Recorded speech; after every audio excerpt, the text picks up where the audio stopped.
రామంతాపూర్లోని గోఖలే నగర్లో జరిగిన విద్యుత్ ప్రమాదం నేపథ్యంలో ఆ శాఖ అధికారులు అప్రమత్తమయ్యారు. హబ్సిగూడ పరిధిలోని ఉప్పల్, రామంతపూర్, బోడుప్పల్, చిల్కానగర్ ప్రాంతాల్లోని విద్యుత్ పోల్స్ పై వేలాడుతున్న కేబుల్ వైర్లను తొలగిస్తున్నారు. వినాయక చవితి సందర్భంగా గణేష్ విగ్రహాలకు ఎలాంటి ఇబ్బందులు కలగకుండా ఈ చర్యలు తీసుకుంటున్నట్లు అధికారులు తెలిపారు.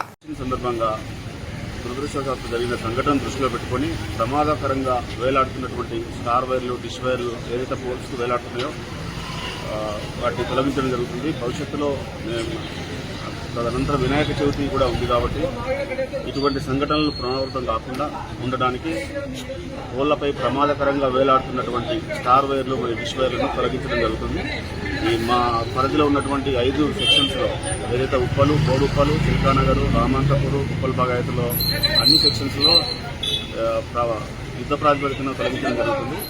ఇంకెటువంటి ప్రమాదాలు జరగకుండా ముందస్తు జాగ్రత్తగా ఇవి తొలగిస్తుంది. సార్ ఒక ఉప్పల్ ఈ సంఘటన జరిగిందని ఉప్పల్ మాత్రమేనా హైదరాబాద్ లో అన్ని ప్రాంతాల్లో హైదరాబాద్ జిహెచ్ఎంసీలోని అన్ని ప్రాంతాల్లో